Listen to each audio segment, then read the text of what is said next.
But I mean, in a way, I do see how it could harm or hijack our minds, like what we are talking about. You just watch a video on YouTube and you say, after this, I'm done. And then you end up watching three more, and it's like, oh, crap.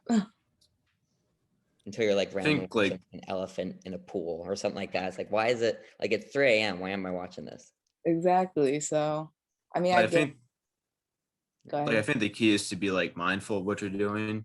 So like set like time limits and stuff and only do what you feel like you have to do. So we not using it excessively. So like the offer says that instead of like doing broad Instagram posts, you can do like special messages to people. And that's a lot more meaningful than just more broad uses. Yeah. Yeah, I think the author does a good job of sort of explaining the benefits of it. The main benefit he talks about is just staying connected, which I can sort of relate to that because like I think of like my cousins and my aunt and my uncle, they live in Florida, and really the only way that we stay connected is through like social media posts. Like I see what's going on in their lives because of their social medias.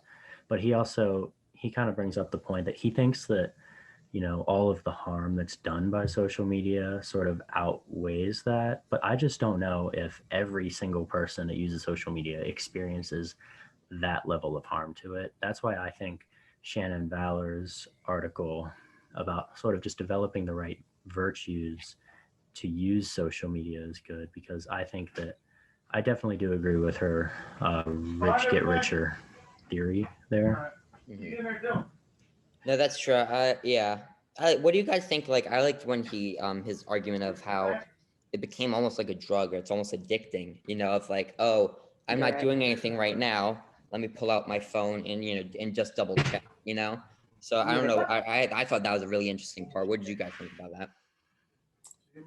I agree in a way. I mean, I can see how it's addicting. Like he said, there's always that constant, like, oh, I can just pick up my phone right now and get on social media. So there's always that constant procrastination and addiction to check your notifications. So, but like Sam said, I think you really have to establish your own virtues, know when to take out your phone, know when's the best time to be on social media. If you're with your friends and they're talking to you and you pull out your phone, that distracts you from being in the moment with them. I like what Kyle said about like the procrastination part of where he's like, it's okay to do that. Just maybe get your work done first, and then you can scroll on TikTok for hours on end when like you have nothing else to do. But I think Kyle made a good point of getting the priorities straight and following through on that. Yeah. Because instead of checking it all the time, if you know you're only going to check it X number of times, then you can use that time to put your mental power somewhere else. Yeah, because the messages can accumulate for a couple hours, and then you do them all at once. You don't have to, once you get one, you don't have to go immediately back to it. Yeah, and I like when Kiana talked about like your friend, like if you're with a friend and they like pull out their phone, I think that can be bad because it'll like take away from your connection with them. Like my roommate, she's like from my hometown, so I'd always like take her home, which is like an hour and a half, and she would just be on TikTok like the whole entire car ride, and I would just feel kind of like awkward. I'd be like, "Oh, okay." So I feel like that could be like sort of an addiction when you're just like scrolling through like TikTok or something like that instead of just communicating with like the person you're with. Do you think that we contribute to our friends' social media habits? By being on social media ourselves? Well, in a way, like the author explained it as if like, we like and comment on their stuff, that could prompt them to get on social media and check it. And then I guess they might end up going to look at something else. And then now they're on social media for an hour.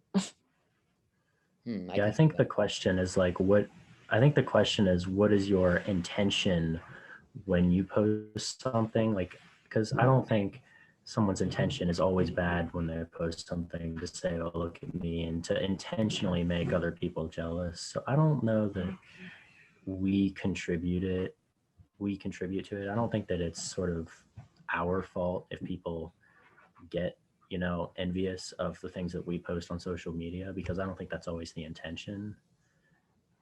Yeah, like I guess it's kind of different if your friend posts like every single day or like multiple times a day and you just keep like liking their stuff and like keep hyping it up. But if it's like I haven't posted on social media like Instagram probably in like 3 months. If I were to post something, like I wouldn't be asking for attention. I would just post it because I wanted to. Yeah, I Right, agree but with I guess is it your fault if somebody experiences all of these negative emotions because of what you posted? Are you at fault for that? I wouldn't think I don't think so. so.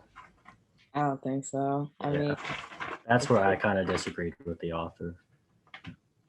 yeah, I I guess can see how it enables them. It's like, oh, I got you. Oh, Peyton, she liked my post. Oh, I got to post more now.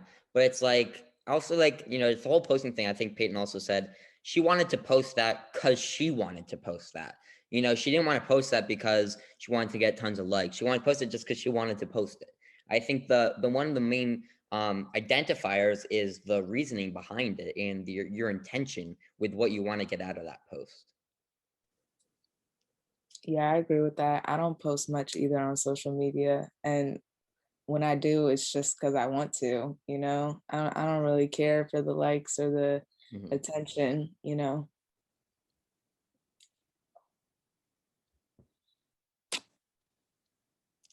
Um, And if they're already addicted to social media, you just posting one thing every once in a while isn't going to make it any worse. It's just going to be checking on it multiple times a day. So it could be argued that if you're not using it that much, you're not really contributing to the problem. How do right. you I see mean, it? Oh, sorry. no, you're good.